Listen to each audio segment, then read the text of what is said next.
This episode of RMR Training is brought to you by RoxOpt.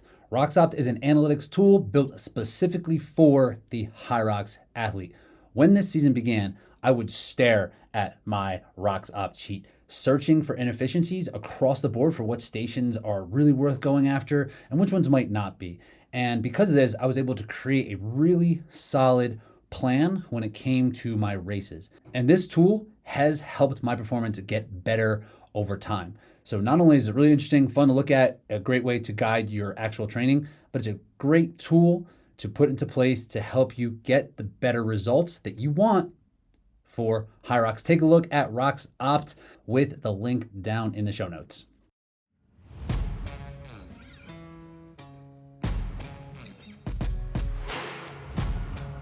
All right, hello, welcome to the RMR Training Podcast. My name is Rich Ryan, joined today by HYROX Elite 15 doubles podium finisher Ryan Hent. What's up? Let's go. We out here. The only one walking away with hardware. Unbelievable. Unfreaking believable. The payout too. Your payout. What'd you get for third? Not much, dude. It was a big drop off from like second to third. It went from like 10 or 12 G's to 5 G's. Oh, so still a little bit more then, than me. I got the. Then you get a little podium bonus too from Oh, sponsors. So nice. it's something. It paid for my month out in the mountains. Yeah. You know. Right. That was enjoyable, I'm sure. So today we're going to talk about just kind of, I did my recap solo last week. This week we're going to talk a little bit more about the doubles race, Ryan's experience, and kind of where we're sitting now, heading into the next season. As that's really where I bet is like figuring out like, okay, that just happened, and now what happens in the next iteration of training is part of the process that I do really enjoy, but it does take some time to kind of get there. And it's been about a week, a little bit less for you, a little bit more for me in the individual race. And I think it takes about a week, 2 weeks or so to really kind of think about that. How do you think about that in terms of the process for like taking what happened in this past season, especially in the last race of the season, and then like applying that moving forward to like off season and the next season? I guess it really, at least for me, depends on where I was at going into that final race. You know, was I holding on by a thread? You know, was my fitness absolutely peaked, and you know, you're just at your absolute limit, and when that race is over, you need a full-on reset where you take a few weeks to just decompress and absorb all of the hard training. That's where I was at last year coming out of Nice. It was just like mentally drained, physically drained. I need some time off, and then I'm just going to start this slow build back to fitness. Whereas this year, I sort of feel like I'm still climbing back. Like I don't really feel like I need you know, extended time off to recover from the season. Because I still feel like there's room to grow. Like I'm not burnt out on the training. So for me, it's like taking what happened at Worlds and kind of using that as something to propel me forward here as I start probably earlier than I have in years past in terms of like my season kind of getting underway. Yeah, and I've been hearing different things. I'm kind of feeling more how you're feeling. I think that I played it cautiously in terms of training for like on purpose so that I was feeling good, and I think that I will kind of continue to do that. So I'm not like dreading getting back to it. But yeah, so there's kind of two camps that people do fall into, and then I've been hearing it's like, I don't want to see another wall ball. I'm not going to do another sled push. I'm just going to like do whatever I want to for a while. I can't just keep this grind going. And other people coming out of it super motivated, like, let's start like now. And like, I think there's caution on both sides, right? Like if the motivation or like whatever, or your like purpose for doing this has been like sucked dry, and you need to like really take time away. I think it's important to have perspective why you're doing it in the first place. And so that you don't get a little bit too far down the path of like not training for this, because at this point, like you got like the competition's really good, right? And it's not going to be able to be like done in like an 8-week block. This ain't OCR. No, it ain't OCR. And it's it can be a slippery slope too, because you take 1 day off, that's fine. 2 days off, that's fine. 3 days off, 4 days off. And then it becomes almost habitual. And you're like, oh, this feels nice. Like not having to wake up and, do the training. And then next thing you know, it's been a week, and then 2 weeks, and then a month. And I've had that happen to me before, where I'm like, I'm just going to take a few days, and then a few days turns into a week turns into 2. Next thing you know, I'm out of shape. The perspective is fleeting too, right? If like you're in it, and I think about this for the people like who do so well, who like maybe like who win or like have like a big PR, like the mindset and just like the habits of what you were doing when you were operating at your absolute top can kind of start to shift, and like the urgency can kind of diminish, right? And then you can kind of forget, right? Unless you are like documenting everything and you are like really locked into understanding exactly how to get back to that place. But a lot of times it is just like trapped in your mind. And then once you get away from it, I'll say for me, once I get away from it, like I will start to like, I'll just like kind of forget. And then like weeks or months later, I'm like, oh yeah, I was doing that thing that was helping me like feel mentally or physically prepared. Or sometimes I just might not bring it back at all. And I might not think about it until like a year later. It's like, oh man, I just like completely forgot I was doing that thing that was so helpful. So for that, like, I think it's helpful. So actually like writing down all the things to have like more or less like a process sheet to be like, okay, like my nutrition was good, I was doing this. My mindset was good, I was doing this. My body felt good, I was doing this. But then on the other end, I think if like getting right back into training, that is like probably even more dangerous, just because like even though it's not right now that you're feeling burnt, it might be like in a month. Right. Right. So there's like, it's hard to have that perspective. So I think like having some forced time just to be like, I know I need to do a little bit. I need to pull back like a little bit. Yeah. So like I do kind of force it on everybody, Same. myself as well. Yeah. No, I mean, no one ever, hated a few days off, I guess. Feels nice. Good. It's good for everyone. Feels nice. It's good just to be like, hey, I got time. How much time did you take off? Well, so my race is Thursday, and I basically didn't do anything until Tuesday. Yeah. Okay. Right. Like I mean, I warmed up and did a lap and a half a Skierg. Yeah. A little bit more than a K on that first run. But I didn't do anything that day, and the next day I didn't do anything, and then Monday I didn't do anything. So I started to do stuff. That's good. I think that's fine. Appropriate amount of time. Yeah. Yeah. I think like 4 days of like doing nothing is, and it didn't feel like doing nothing because I was like, at the venue, being around it. Like it didn't feel like days off necessarily because I wasn't like at home and my routine wasn't too different. But I've been doing stuff every day this week, but just like half the amount of what I would typically be doing. And just like fun, not structured, just doing like whatever. How about you? Did you take some days? I actually only took 1 day completely off, Sunday. Doing a back on that grind. Got a DECA fit coming. DECA. Let's go. So wait, is that tomorrow? Yeah, it's tomorrow. Oh man. Yeah. Locked in. You been on that air bike? I'm ready, dude. I'm locked and loaded, dude. What are you gonna run? You going under 30? For sure. It's happening. Yeah. Riker's gonna be there. Riker will be there. We're actually teaming up. We're gonna do a relay too. Oh, sweet. So like the 4-person thing? No, just 2. A double. Did you see they're doing they're having a 4-person relay now? No. Yeah, DECA relay where they're 10 stations but 4 people on a team. I don't know how that math is gonna work or how it all works. If it's just gonna be whatever. Anyway. I'm gonna take a big down week next week. So I'm just kind of extending it 1 more week. So the next week will be kind of, just a big deload. And then the week after that, I'm starting you can call it the off-season build. Yeah, I guess. Yeah. I'm probably going to start that, and we can get into that maybe at the end or maybe like next week. I think I'm going to start next week.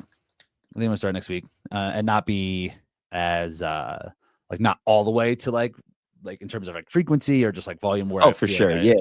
Like give myself a little bit of grace there. But I like this part of the season because it's just like more fun to me. Like I get to experiment a little bit more. I'm not as like regimented in terms of like what the outcome of each workout is. I can kind of like play around with stuff. For sure.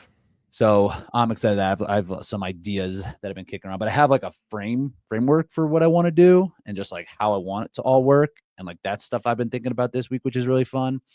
And then I'm going to start implementing loosely next week. And then being able, with the idea of like, I can kind of like change stuff. I think I'm gonna have to race early October. I'm definitely gonna have to. You're gonna try to do Toronto? I might be going over to might be making a little Euro trip, dude. There's like not even that many races over there. In September, they've got Oslo and another one back-to-back weekends. I was thinking of hanging out in Europe for a week, hit one weekend, and then travel and do the other one. I mean, like to try to get into that first race? Or just like any of them. Because I mean, the first US based, because it's going to be that first weekend in October, which is Hamburg. And then the next one is like mid-December, like second week in December. And that's in Melbourne, I think, in Australia, which is just like a haul. Crazy. Yeah. That's crazy. And then, so like you might have time to hit the US races, hit Chicago. I just don't want to leave it to chance just for those, I guess. Just want more at bats. You're just like ready to race. You would rather race sooner than later. Yeah. Yep. I was saying Acapulco. What you think? I mean, that's like way closer. And it's like the time, I guess it's not way closer. The time difference is that's September. Because I was looking at that, I was like, this makes sense. It's probably so hot. It's so far south. I didn't know how south that was.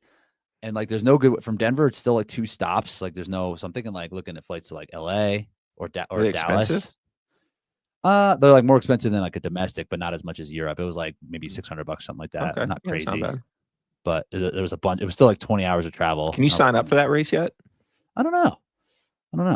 I feel like, do I need to like, I mean, technically I'm in the Elite 15 still, and do I need to sign up for races now? Like most people have to do? They won't comp them? I don't know.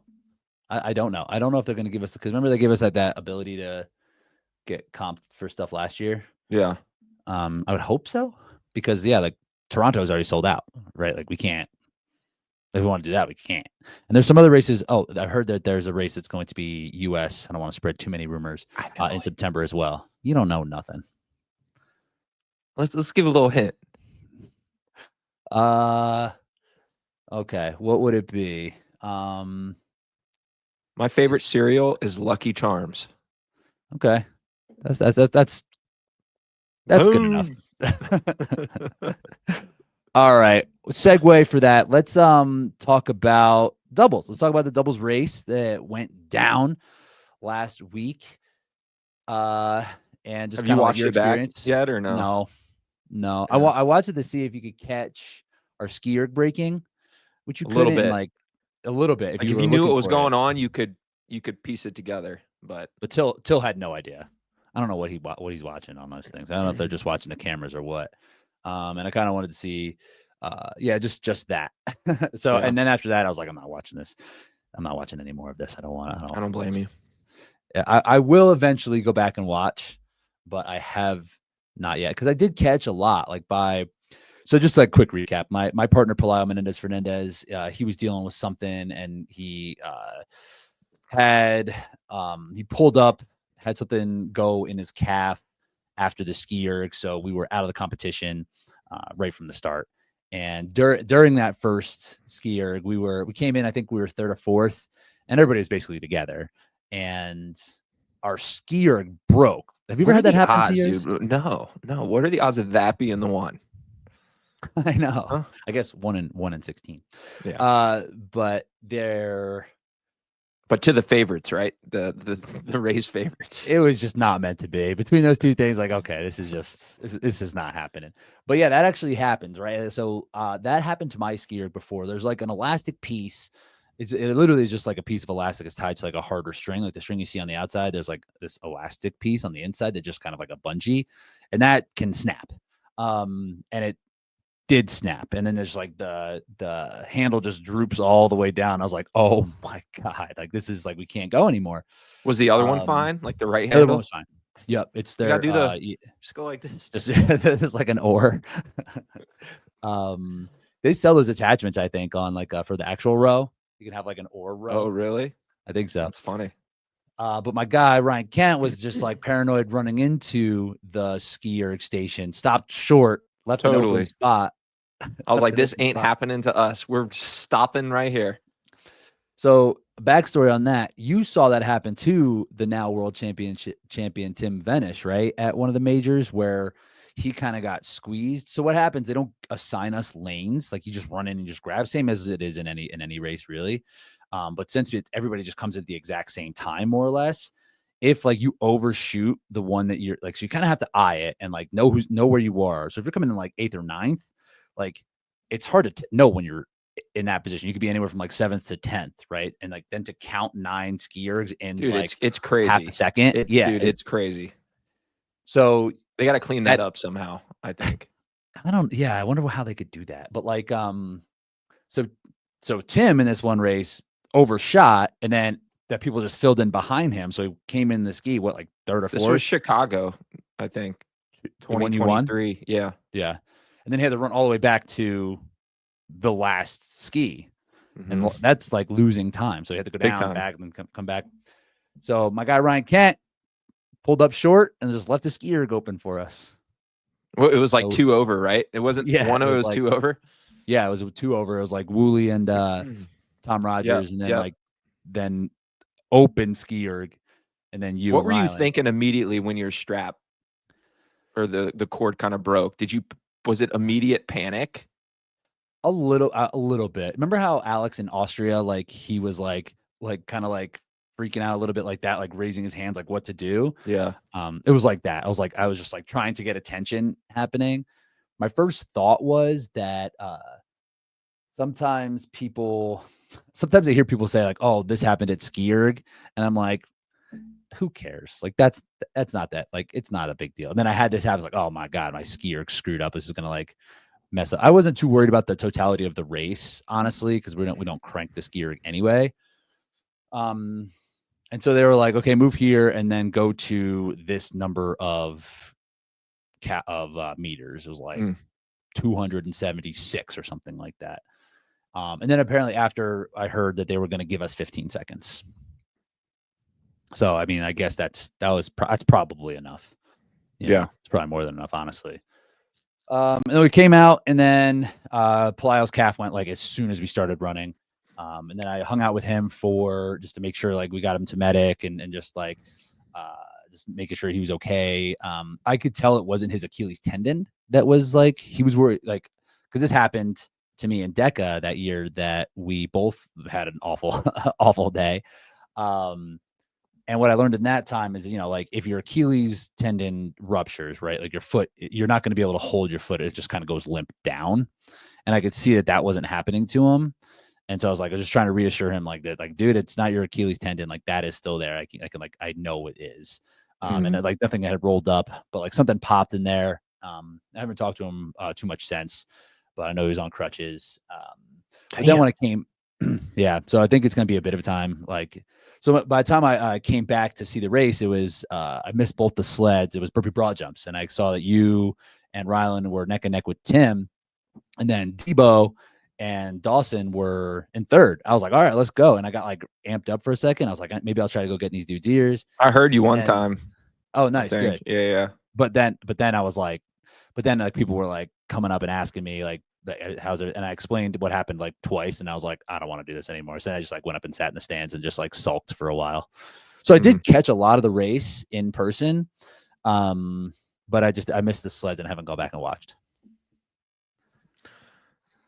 Yeah, I'm sorry, man. That freaking sucks, dude. Like you, I mean, as part of the game that we play, I guess, injuries can and do happen. And unfortunately, they can happen at the biggest meet of the entire season. And that's how the cookie crumbles, I guess. It's team sport, right? Like Yeah. generally it's not.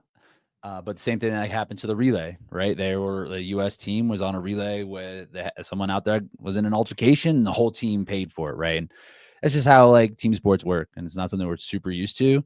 Yeah. I'm not too bummed about just like not getting to see the result, but I was just having fun right away. I was like, this race is so much fun. Like the first run was awesome. Doubles is just the best, and like the first time in like the most stacked field ever assembled for doubles. I'm just like bummed I didn't get to have that experience of that race.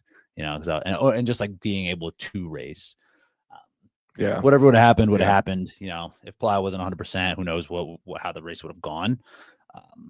But yeah, that's what I was most bummed about. But I was pumped to watch you guys like fighting for it. That was cool to get to see out there in the mix. In the mix, dude. In the mix. And to be honest, I still keep replaying that race through my brain. Just every single day. It's not like affecting my mood or whatever. Like I'm not pissed off about it. It's just like, man, we had that thing and we let it just kind of slip away. And just trying to find the places within the race where we could have maybe done some things differently. And I know for a fact I for sure could have done some things differently to help our team. And hindsight is always 2020, but definitely happy with the podium, but still feel like we 100% could have won that race and just didn't happen. Yeah, so let's kind of go at it from the beginning, right? Because coming into it, you guys had the second fastest time of all time, and then also the third fastest time, JK and Jake, they were not able to participate because Jake had sustained some sort of injury as well. So I'm sure just going into race, even regardless who was in it, you were like, we can win. Like, so we're going to try to do that. So I guess, did you have like a general plan as to what you wanted to do from the get-go? Was it just like, or is it more just kind of like run the race that we know we can run and just like see how it all shakes out? More of that. Like we knew everyone was going to go out super fast, or at least we thought that people would go out super fast. A lot of these people have never been an Elite 15, world championship before. Thought they might get excited, go out super hot, and then they would all kind of come back to us. But the whole plan for the first run is just to feel smooth, feel comfortable. Now, I'm not 100% sure that is the best strategy, because I think you can actually push that first run a little bit more than you think, depending on how you break up the Skierg station amongst the teammates. So, like, for example, we came in and I was taking 200 off the jump. In Miami, we did 150 each up until 900, and then Ryland did the last 100. This time we wanted to go 200 times 4, and then 100 at the end. So something a little less going into the run. My heart rate came down well below like 100. By the time it was time to jet out of there and go, I was like full on recovered. So I do think I think you can push that run kind of like Tim did, because you're getting anywhere from 40 to 60 seconds rest 2 times within that station, potentially, if you're doing 200 or 300 meters. And that's enough time that early in the race to get your heart rate back down, flush any sort of lactic acid that may be built up in that first run, probably not much. So I think being super conservative on the first run, I think we're going to start to see more people just being a little more aggressive on that opening run. So I was thinking about this because I felt the first run of the elite race and of this race, and I was like, was I just like way more chill, like more just like comfortable, like, and was it the same too? Doubles? It was the same. It was the same run. Yeah, it was the same. We were course. Slower in doubles than by like a lot of this. Yeah. It was like 10 seconds. Tim was 10 seconds slower in his first run in both. I know. Yeah, I think a lot of the dudes. So like in doubles, it was he came in 4:08, and I think the majority of the pack, and he was 3:58 in singles. I think a majority of the pack in singles were around like that like 4:11 to like 4:15. So like normal people going out like that, but so it's kind of the same as doubles, right? So it's still like, so I think you're right. I think like I expected it to be like real crazy. I thought just the teams were just going to be like really, really aggressive. But I think a lot of teams had that idea of like, let's just slow play this first one. Let's just be comfortable. So yeah, I think that you are right. As this race does progress, like it's probably is going to be crazy because like, yeah, you kind of can. And I'd been visualizing this race so much over, you know, the weeks leading into it that, you know, in every scenario built up in my brain, you and Palio were there, like with us. And when you guys dropped out after ski, we came around that next run and I saw you guys off to the side. And then when we went on the back stretch behind the bleachers, Dylan was right next to me and we look at each other like, did you see that? like they're out of the race.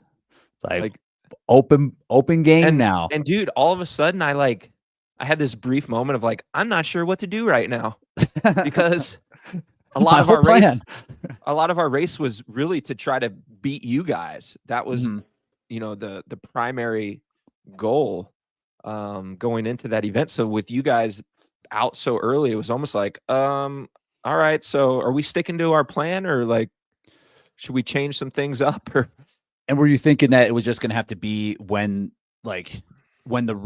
on those like middle runs, just like having to just like glue onto us, or is it like we're going to push it? That was basically it's like okay, this is what we're going to have to do. Okay, and you know we'll get to the pull, but that was where we wanted to make a pretty decisive move in the race. But yeah, coming out of ski felt amazing. Heart rate super low. And the goal for the second run is really just to have it kind of feel like the first run. Smooth, fast, but like in control. Get into the sleds, and we're just going half and half all the way through. So I start the first length, he finishes. I start the second, he finishes. I start the third, he finishes. I start the fourth, he finishes. That seems to work pretty well. You can go pretty fast still doing that. I do think we're going to start seeing more teams do a full length from the jump. So first team member goes all the way down, second team member goes all the way down, and then you do the last two lengths, half and half, half and half. You think that would be faster? I think it would be faster. Plus, it allows each teammate to get a little more recovery. Sure, you have to do a little more work, but it's not like a lot more work. It's like 10 more seconds of work. You know what I'm saying? Like it's not a ton. So Tim did a full length. Tim and Yannick they both did full lengths. And were they faster than you? I think they might have been. Let me pull that up. I think they were faster than us by maybe 7 or 8 seconds. But I think they were also being a little more aggressive than we were too. Right. You know, we're just kind of like, let's just get through this with as little damage as possible. They were 10 seconds, right? Yeah, a little less, like 8 seconds, but that's like something in doubles. You know. Yeah. That's you could see they were feeding off of it when they came out of it. They were hyping up the crowd. Okay, so they're ready to rock. Yeah. Yes, they were like hammering the stage. Did you guys come in right next to them? No, we were ahead. Yeah. Because they were aggressive on that first. Let me see that first. Oh, you did run faster than them in that second run, but that first run and the ski was a little bit faster, but they ran a 3:27, then you ran a 3:23. So you can see right away, like they're already paying for, even like the second run, they're paying for that first run in the stations. Yeah. Yeah. And I mean, they were absolutely hammering the ski, absolutely hammering it. Yeah. What were you guys pulling? Between like 136 at the fastest to like 138, 139. Yeah. And you came out of there in 332. They were 325. Like, yeah, and that's just like, I guess, I don't know. Like there's got to be some kind of line, right? Yeah. Like, is it 130 seems like, I mean, maybe we'll see the sport progress where that is like just something that we could all do. But yeah, we're closer to like, yeah, what, 138. And even then I'm kind of like, okay, let's like relax. like we might not. That's need to still keep doing faster than this. 2K pace. Yeah, for sure. You know, so it's not like you're lollygagging out there. Yeah, like is it just like go as fast as you possibly can? But I think a lot of teams did that, and most teams out there were not looking very good. No. It could work out, but the likelihood of it working out isn't high. I mean, it's a lot like the individual race. I mean, there's like three to five people who can do that in the world. You know, I and then everybody overcooked else can't. myself. I overcooked myself in training, trying to go harder on the ski. Trying to find that line. Yeah, and it just didn't seem to make a ton of sense. Yeah, but then you get in that you get in the moment. You're like, you know what? I'm the man today. Today's different than all the other days, and I'm hitting it hard no matter what. So we came out of push, and we're on that next run, and I think we were in 4th or 5th, but we were closing the gap on that run between push and pull. I think we might have had the fastest run out of all the teams on the run between push and pull. So like the momentum, I can feel it. I'm like, oh, like we're feeling great. Everyone's starting to die already. You know, I still see Tim and Yannick up there, but all the teams that were in front of us, we're reeling them in with pretty effortlessly. Just on the runs. We're I'm trying to pull up the leaderboard thing so I can kind of see this. But so you came out of push in mid pack? No, we were like 4th or 5th. Okay. So top 3rd. Got it. And then we came in, I think, in 3rd to the pull behind Tim's team, and then that Wiersma guy, the Dutch team. Yep. Hiddy. And then his partner Thierry. So yeah, they were actually first into the push. So they really cooked it. They really cooked it. But that's kind of how they have to roll. They're not very good at wall balls, so I think they're just like, we need to get away from people. But anyway, yeah, Debo and Dawson made a move at push. They came out of that in 2nd. Yep. Yeah, so you guys they were hurting on that next run. Like we moved right on by them pretty easily. Yeah, so you're 4th coming out, and then in well, looks like they came in right around the same time as you in the pull. Like you're right, but they had a little advantage going into that run. So yeah. Okay. Yeah. And this is where this was kind of a deciding moment for us. Like this, we'd been sort of holding back just to be able to capitalize on this one station. You know, can I stop you? I skipped over something. Yep. How did the sled push feel for you? It didn't feel that bad. It didn't feel different? No. And like, were you worried? Because like, were you seeing what was happening? Especially in the back when we were pushing on the thing in the warm-up area. Oh, I was like, yeah, dude, if it's like this, you're like giving me shit back there. Like, come on, bro. I'm like, dude, if it's like this, this is not going to be a lot of trudging fun. along. Yeah, I was worried about that also, being like, is it just going to be a roll of the dice how it's been for the age group? Because people are getting buried. And it's not like people who are good at sled push were just getting buried. If like you got one of those, there's nothing you would be able to do. But you guys didn't feel, and it didn't seem like anybody really got like I got to go back and look, but from what I understand, it didn't seem like anybody was getting killed by it. No, the push felt fine, and I think for the majority across the board all weekend, other than a few situations that we saw online, I think the push was okay. It was the pull that was causing a lot of problems for people in terms of just like leaking time. Yeah, so there were some people who would just get like stopped in their tracks on the push, who just like did get a bad lane, sled, whatever. But the sled pull, it was pretty much the same for everybody. It was just heavy. It just like was heavier. So how did we thought that would play into our advantage a little bit too? Yeah, for sure. So this is a station where in the past in Miami, we kind of did half and half. You know, I'd start, he finished. Whoever finished the length would then start the next length. And then you would just keep repeating that cycle all the way through. Whereas this time I wanted Big Daddy wanted the whole first length. You wanted the whole first one? myself. Yep. Yeah. So come in feeling good. Let's go to work. And got to pulling on it, and it was moving pretty well.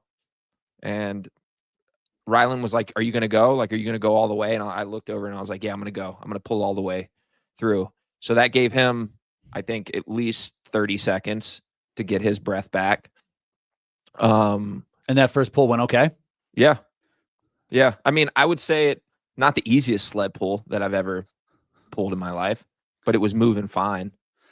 That's kind of how I felt. Like this. It's like, yeah, this is a heavy sled, but like it doesn't feel like it's broken. It's like I feel like there's light sleds and there's like regular sleds sometimes, and it wasn't light, but like I didn't feel like it was like, oh, I actually like there's something wrong with this. Yeah. You know? Yeah.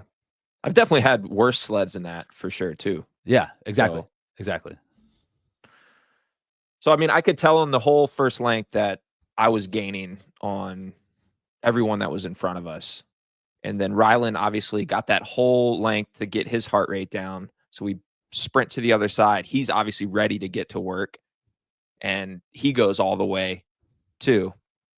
Now I'm trying to catch my breath, and then I go back to the other side, and we just do that the last two. I go all the way on the third, then he goes all the way on the fourth.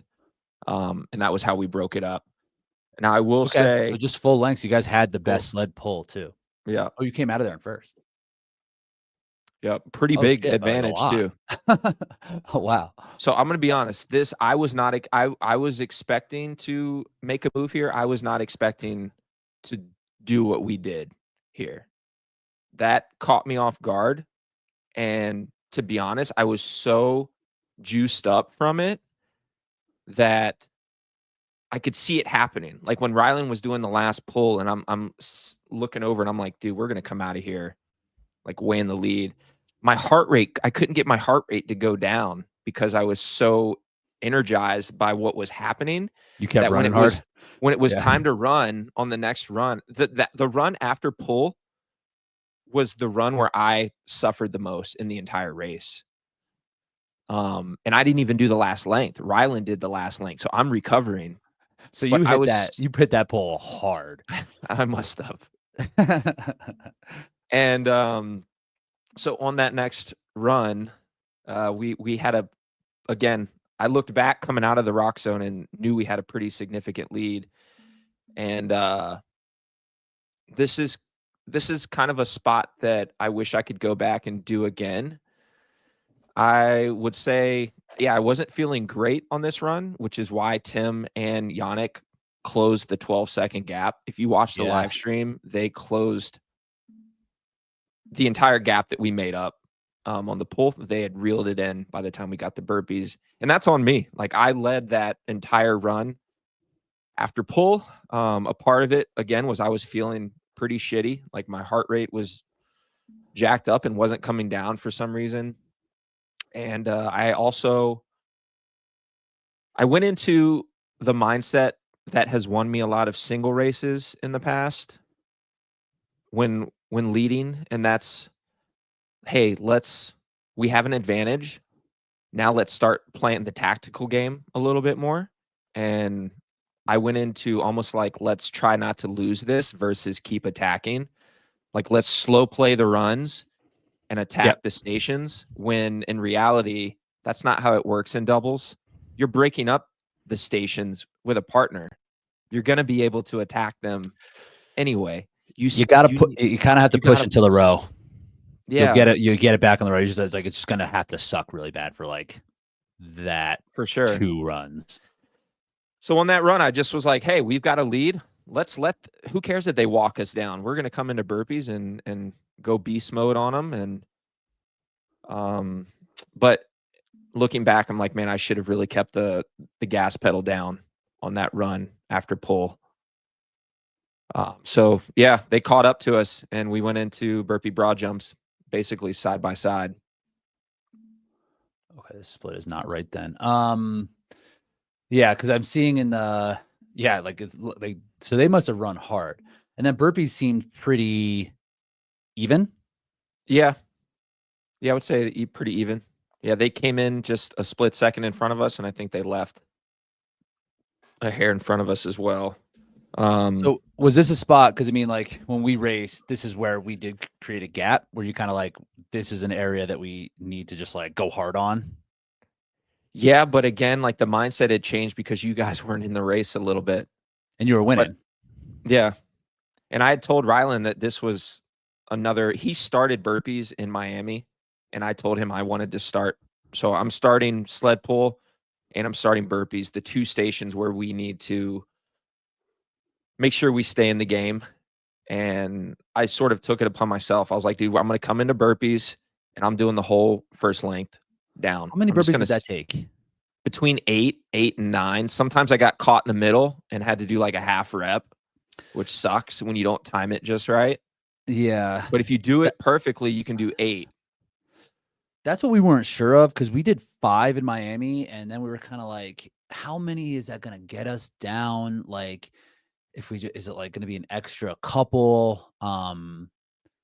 I think we still would have split it. Was 8? Did that feel okay, or did it feel like that was too many? It was okay.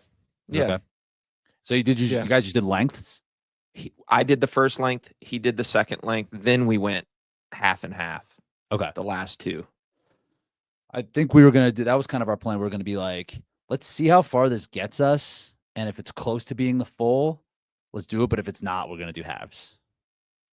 I was determined not to let the burpee broad jumps be the race that separated us again. Like that was a huge emphasis. Like we're selling out here. Yeah. And I think our overall burpee split, not counting the transition time, like the time on the grid, was 1:44. Okay. So, and 2 minutes with the transition. Solid. Yeah. It was okay.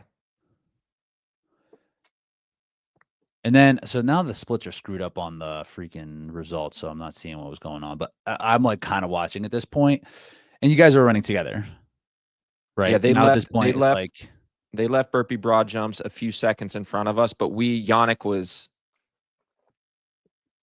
dying at this point, and we caught them pretty quickly on the first lap and went kind of right on by them, and then they just latched on.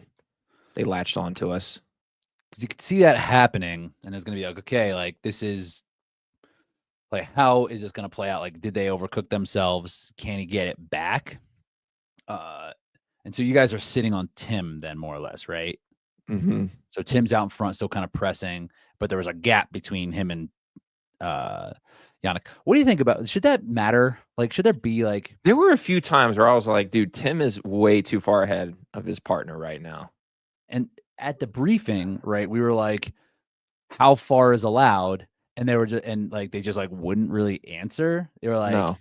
Just run together. It's like, okay, but like if there's no penalty, like how far can it be? He was like, just run together. It's like, what? Right. Like, so either it should be a rule or it shouldn't be a rule. And either like you can be as far apart as you can possibly get and you just can't start the work, or you literally have to be like 2 seconds, like 1 second. Yeah. Like apart. And like there needs to be like mats set up like on each corner of the run so that you can see that they're running together the entire time. Right. As opposed to being like, there's some point that it does get tracked, but it's probably not until into the rock zone. So like you can gamify that still, right? Like you could, like Tim could have run out and just like stood at the edge of the rock zone and waited for Tim. And then by the system, it looks like they were running together, but really it's like, what's the rule? Yeah. So I think that's something they need to figure out for next year. I just don't think they've thought about it. Yeah. But I'm feeling good at this point. Like I'm like, oh, I made it through the hard part, and we've got, rest coming up here at the row. I'm seeing the light at the end of the tunnel, like already. So are you thinking then, because a couple things here, this is definitely like a junction in the race that is like either going to go well, like you said, you got through the hard part, you're going to get to sit down for a little bit, you get a big rest. Are you like, we're going to take these guys on the runs, or we're going to hit them, or what do you think is going to happen, especially because you caught them so easily, and it seems like Yannick's kind of like hanging on for dear life. Like, what are you thinking?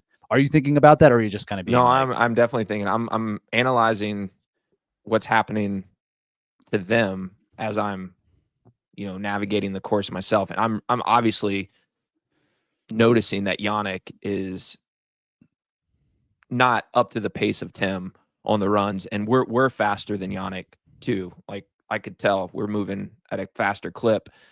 So in my mind, I'm like, dude, there's no way. Like, there's no way that they're going to beat us today because they're just not moving faster than us on the run. Sure, Tim could go, but Yannick, he can't hold Yannick's hand and pull him along. So Literally, yeah. I'm like, And we got it. how's Rylan at this point? Are you guys communicating? Are you guys, does he know how you're feeling? Do you know how he's feeling? Yeah. Yeah. And yeah, you guys are both kind of on the same page? Yeah. I think he was feeling pretty good coming out of burpees, and he was taking his nutrition, doing his thing that he normally does on that run. I think he might have sold out a little too much on the row, if I'm being honest, because it seemed like after the row, he just wasn't the Rylan of earlier in the race. And that could just be, the totality of the race catching up to him, or, pushing a little bit too hard in certain areas. But on that run going into the row, man, he was setting the pace. I was sitting behind him. He pulled his nutrition out, was sipping on it, asked if I wanted any. I was like, dude, I'm fine. I'm good. And yeah, I'm starting to think, just making sure we got the plan in place for the row and ready to go to work. Because that's like something Rylan's kind of freakish at, is that he can hammer that row and then come off and like hammer the runs typically. Like, that's how I know. DECA so many times. He does that in DECA. I've seen him do it in individual HYROX races. Like, he can like thrash on that rower, and that doesn't really seem to affect his legs that much. So yeah, so something was going on, right? If he came out of that and was like, he was like teetering and there. To his credit, he started and finished the row. Okay. I had the bigger chunk in the middle, but he had to come in and start it, and then he had to get back on and finish it and go into the next run. So I'm sure that plays a part too. Whereas I got a break up front, and I got a break on the back end of it as well. What did he finish with? How many, like, what was his, was it like 200 meters? He did 300. I did a little over 4, kind of what you guys did in Miami. Mm. And then he closed out the last like 250-ish, 300. But that's still kind of a lot. It's like a minute of like pretty hard work. Yeah, for and sure. The first 300, he was going low, like 130s. Oh yeah, it was like pretty aggressive. And then I got on and did my chunk, and I kind of just found my threshold and just sat right there. Was that around like it was like 139, 140? Actually, it was like low 130s to start, and then after like 50 meters, 100 meters, I settle into like mid to high 130s. I felt good. I felt fresh on the row.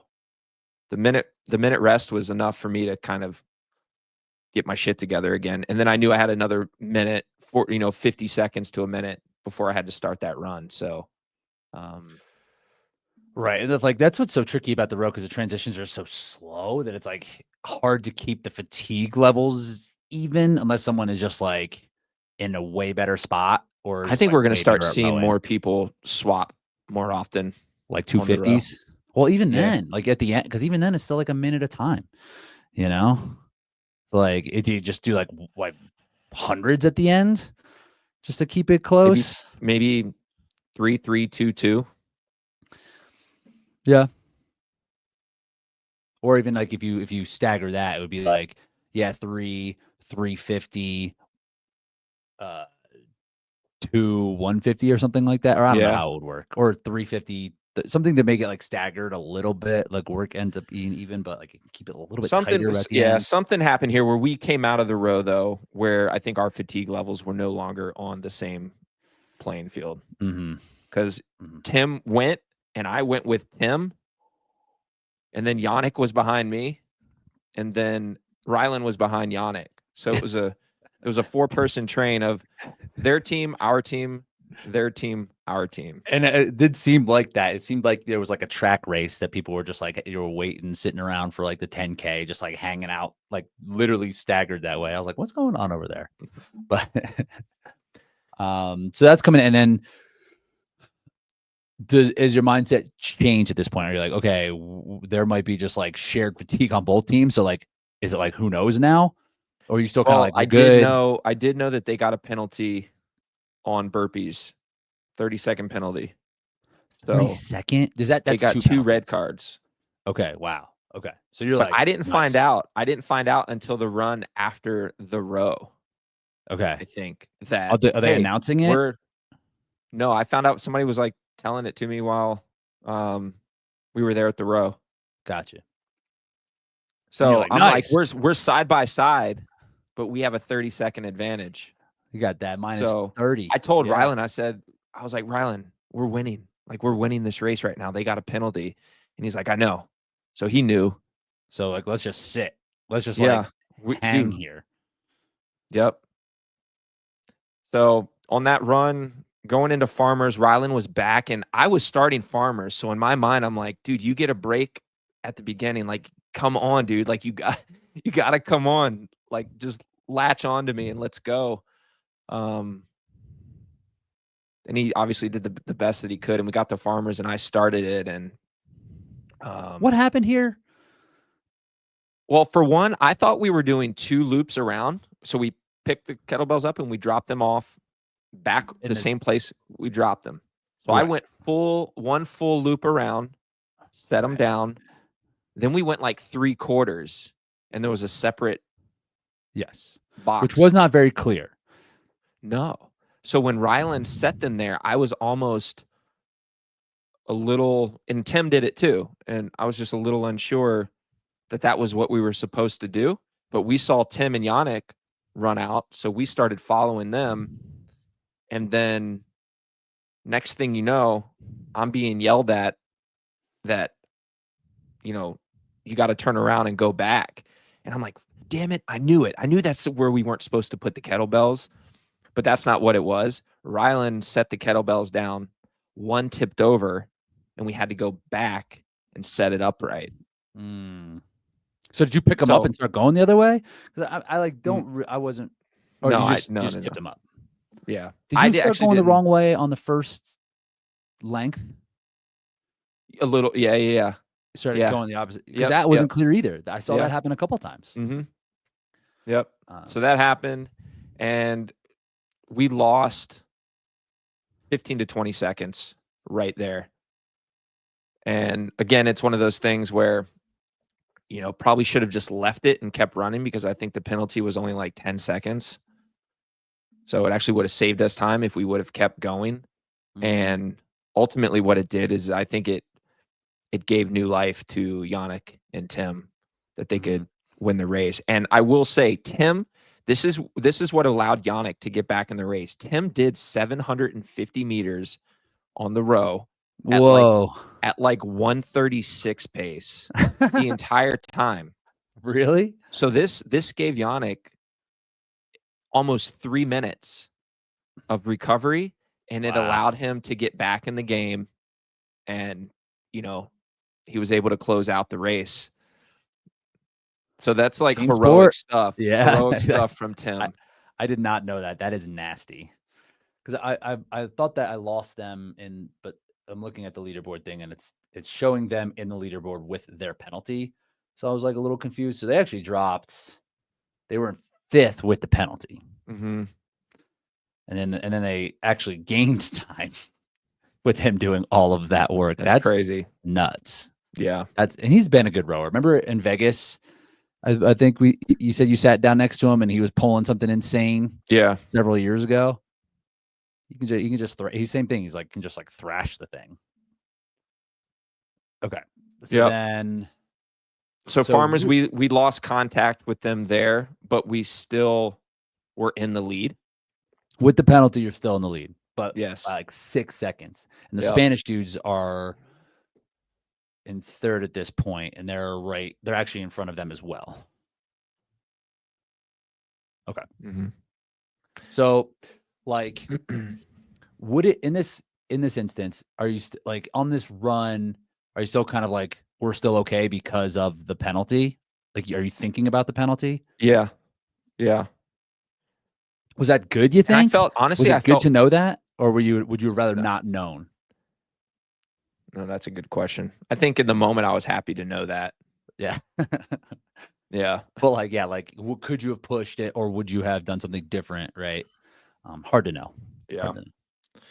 And honestly, like I was pretty confident in our lunges too. Like Rylan can move with that sandbag, and he was actually going to take the majority of the lunges. He was going to start the full length because it's 5 by 20 meters. So he was going to do the first 20. I would do the second 20. He would do the third 20. I would do the fourth 20. And then on the fifth 20, either we had two options. He could take it all the way, or we could just split that last length half and half, depending on how we're feeling in the moment. He ended up going all the way through on the third length. That was what we were going to do as well. Is we were going to split that last one. But then how many lunges was it one direction? Were you counting or were you just doing I wasn't counting. And we thought it would save time to switch before the turnaround. So we always swapped the sandbag one rep before the turnaround. That way that person who took the sandbag could take that step and then immediately turn around and get to work. I don't know if that makes was sense? the best strategy. I don't really know. Because I mean, I guess because what would be a better way? Like if you cross the line, because you can't advance the bag, but once you're like out of the zone or like the line, do you think you could have just like moved it to your front rack and then just like put it on your partner's shoulders as they're facing the other direction? You probably could do that, right? That might have been the move.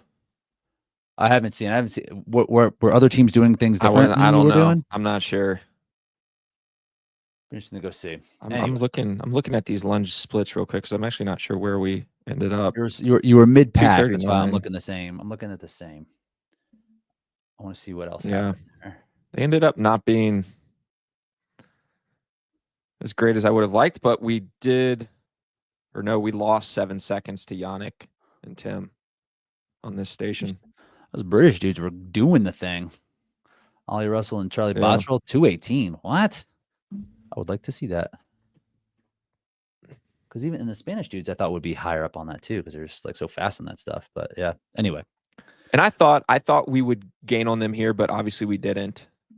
So going into that last run, I just knew it was going to be close. And Rylan, the plan for the wall balls was Rylan to start and give me about 30, and I would go unbroken the rest of the way. I'd practiced this so many times in training. You know, coming out of that last run, 60-second rest, 70 unbroken 70. wall balls. So I was pretty confident. And then on lunges, I think Rylan asked me if I could start the wall balls when we were on lunges. And to be honest, I ignored him. I didn't give him an answer. What? Can't hear you. I hear you. Don't know what you're saying. And it wasn't until I think we were dropping the sandbag off that I told him that I could start the lunge, or I could start the wall balls for him.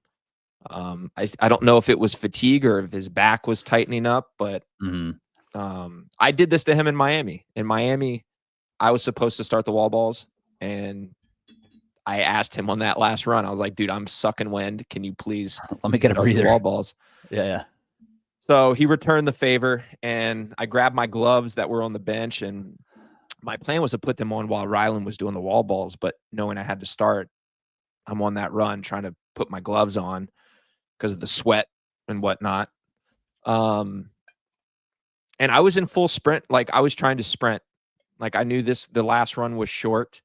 I'm trying to go as fast as I can, but I also didn't want to get too far in front of Rylan because he was struggling pretty hard on this last run. Just seemed like he ran out of gas a little bit. And again, it could have just been maybe overextending on the row. Yeah, but he had an earlier race. He ran on Thursday. Yeah, he ran on Thursday. But I felt really good coming into wall balls, even with, having to do that last run pretty fast. And I guess my plan was I'm going to do what Rylan was going to do. Then hopefully he can step in and take my role. So I was like, I should be able to at least crank out 30 here. But I got to 30 and said, let me give 10 more. Just, maybe that'll help a little bit. So I got to 40, swapped, and then Rylan went to, I think, like 87, and I had to come back in. I know we both got some no reps and stuff, so did you have close to like 20 total? Maybe it got. I thought it was like 16 to 20ish or something pretty, like that. Yeah, it's unfortunate for that to be the thing that got us, because I think we went into wall balls exactly tied for the lead. So we just had to match what Tim and Yannick did. But I got my fair share of no reps. He got his. And then those dudes behind are the Spanish dudes are just like fast. Yeah. And I could feel them coming up on us. And when they passed us, that was obviously pretty deflating. And then there's just some really good wall ball teams out there, man. Like we almost fell to fourth there by Bo and Eugenio. So clearly this is an area that we have to continue to improve on, because I feel like we executed really well for 7 of the 8 stations. But the last one, we just kind of unraveled and almost lost, went from potentially winning to almost off the podium in just one station. So it's very eye-opening to kind of see that and feel that and have that happen. And it's like, damn. And that's an anomaly with it's also nice to look at it and be like, dude, we have like 30 seconds here, dude. Like, easy. Yeah, so that's the thing. It's like it's an anomaly because of the factors, like, Rylan's back is not right, and then just like the way that the race kind of all played out. Like, yeah, there is 30 seconds on there, but yeah, like those Spanish dudes put 40 seconds on you. Yeah. Which, yeah, that's crazy. That's too much. Yeah, that's too much. Where it's like if there's not like that throughout the whole station, or you push to the point of that of getting to there, you have to put yourself in position, right, to get on the podium. So maybe it's a byproduct of that, but yeah, I would say that's not the norm. Like you've had individual wall balls faster than this. Yeah. So we ended up third. Went from thinking we were going to win to barely making the podium. And when we got done, I guess my initial reaction was not like, wow, we did it. Like we're on the podium. It was a lot of, I think, disappointment and feeling like we let one slip away. And then, time goes by and then you're able to see it from a different lens and you can be proud of the performance. And I know for me, that was the best version of me that I've been in like well over a year. Like I just felt like me, I guess, out there. Which is like a good sign. Big win. Because I haven't felt that way in a long, long time. So fitness feels strong. The mental side is, always going to be I think a work in progress. But as you can see, man, I'm not going anywhere. We still keep showing up. We're out here. Keep on the grind, up, man. So yeah, and I get what you're saying. Like, the way that it ended, I'm sure it felt not awesome. But yeah, looking back, it's like you put yourself in the position to do exactly what you went there to do, right? It's not like if it was the opposite, right? Like what Bo and Eugenio did, not in the race almost at all, and then just closed with wall balls. Like they put themselves in position maybe to get third, but you put yourself in position to win, right? Yeah. And like so, that's like a valiant effort for that third place for sure. Doubles is fun though, man. That was super fun. I think that's going to be part of the 15 next year, if I'm not. Yep. Like the majors, I should say, where you qualify probably the same way, right? Where it's like the one regional champ and then the 3 from each major. Right? Now the question is, are we auto into all the Elite 15 doubles majors from being on the podium at Worlds? Is it the same? I think I read Concept something is- that you had to have like under a 345 wall ball for the auto. Oh yeah. Yeah. So I don't think so. Nah, we're out. We're out. I don't know. That's a good question. Like maybe Either way, they our wanna keep- times from Miami you'll will be fine get us in. because you just need one, I think. And like with the way that these sleds apparently aren't going to get faster, like as the sleds wear on that carpet, like things are going to get slower. So we might not see very fast times next year, like across the board. So you should be good. I was a little bit surprised at the times. They weren't that quick.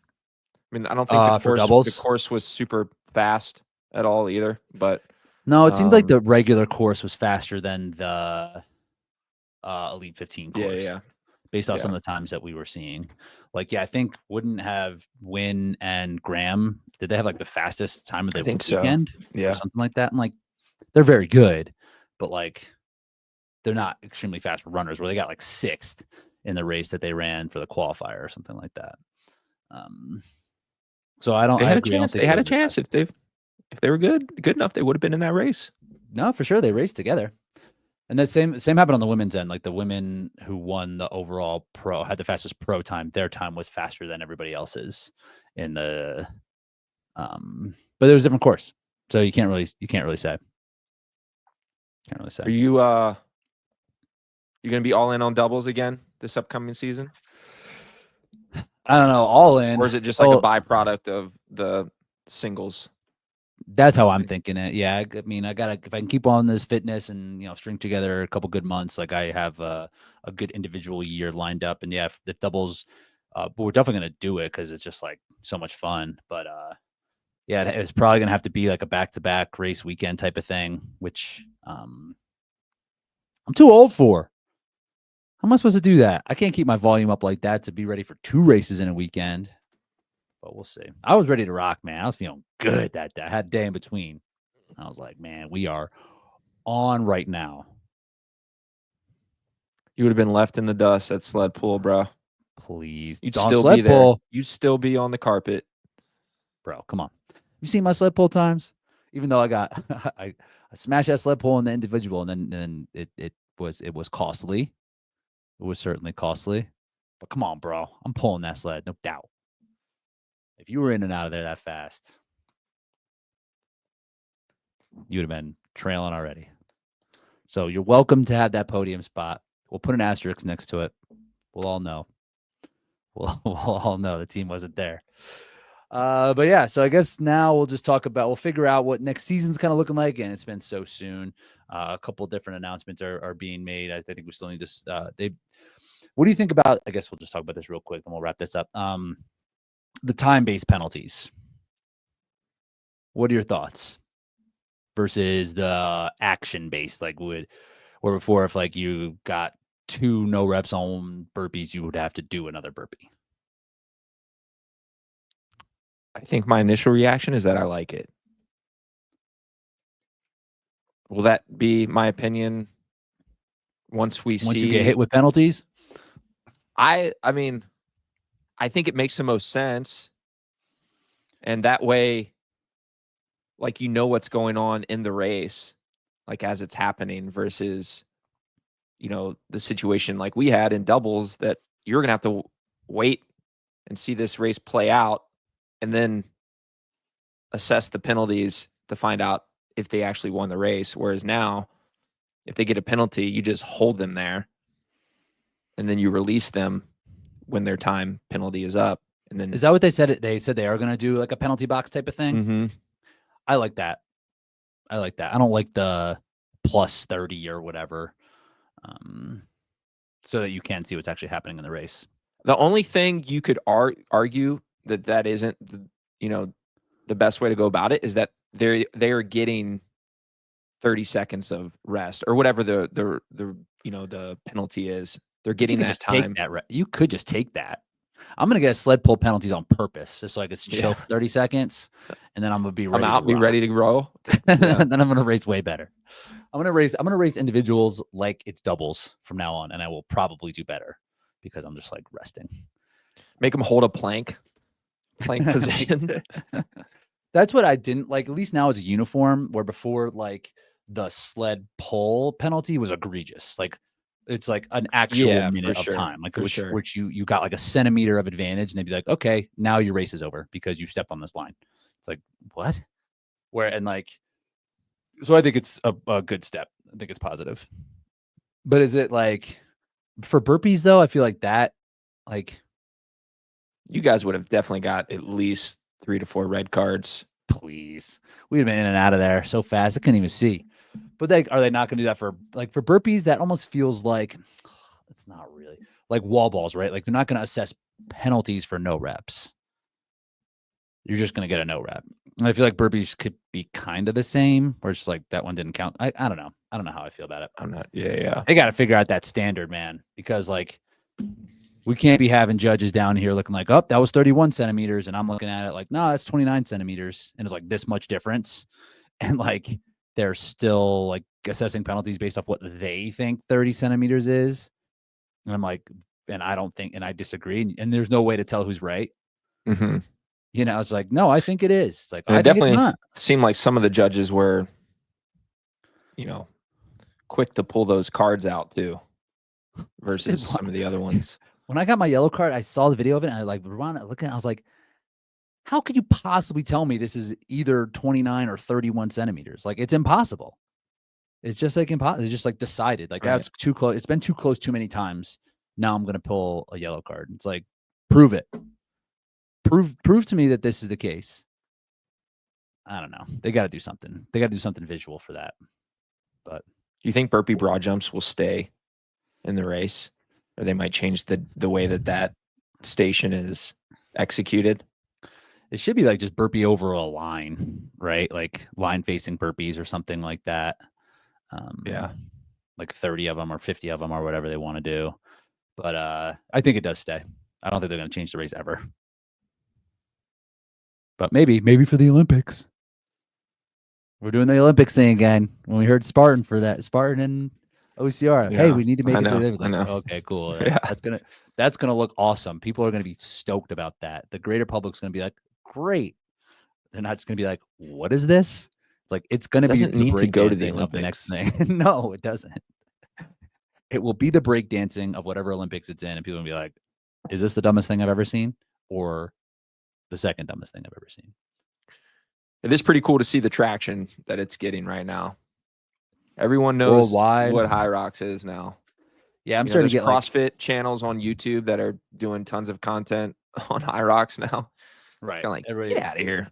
People were definitely clowning on it when it came out, and they're like, oh, people don't care about the thing that we used to cover. So like, let's cover this other thing that we actually don't really care about. Right. But other people care about it. Yeah, a lot of that. A lot of coaches. I will say, man, I had, and I'm sure you did as well, I had a lot of people come up to me and tell me how much they love just like what we're doing at RMR. Talked about the podcast and just said a ton of good things, man. It made me feel good. Made me feel like we're doing right by the community, doing podcasts every week, trying to give people the knowledge to get better at their own HYROX. And, sometimes I do think that if we came on here and shot the shit, that people would still listen. But Rich is always like, no, we need to have a topic. We need to teach people something. And I think clearly, the community loves the content that we're putting out. And I think as coaches and athletes in this space, we take it seriously, this isn't something we're really, yeah, it's fun, but like, I don't know, we're trying to make better athletes out here. And we want to expedite. My biggest thing is trying to expedite the process. All the things that I got wrong, you got wrong for so many years until, we finally feel like we found a formula that works. You guys don't have to go through that. We can skip that. We can skip those steps. And we're just going to learn more, right? Like, we're not 100. We got figured out. Like, it's going to just be iterative over and over. But yeah, I agree with everything you're saying on that. It feels good to know that people do care and they do value what we're doing here, and that we can be helpful because ultimately that is the goal. So appreciate you all for listening, for coming, giving us some love, but really like allowing us to spend time with you during your training hours and just like coming to us for the type of information that is important to you. Because like you said, yeah, we're trying to build better athletes, which ultimately, in my opinion, translates to better people. This is valuable stuff, this fitness stuff. So, and the racing things. So appreciate you all for checking us out. Appreciate it a lot. What we'll talk about next week. Little We'll off-season builds. Off-season stuff, kind of like what we think, how we kind of process what we're gonna do. But we can touch on some of those things a little bit, because I'm sure you'll have a good sense of what that looks like, and I'll start to like really have things kind of vetted out a little bit by then. Nice. Word. All right. Are you coming to Carolina? Get that smoke. Deca fit. Come on. Every now and then I'm like, man, I wonder what I can run a Deca fit. Maybe I'll do it. And then I'm like, nah. That ain't gonna happen. Should be a decent field though. It's like Riker, Joe Cotto, not to be slept on. Who else is out there? Oh, there's one other pretty Josh Gonzalez. Nice. Yeah, he's been on the podium. He's all right. Yeah. A bunch of times. Pretty good. Yeah, it's gonna be a good time. All right. Have fun. Enjoy. Talk to you soon.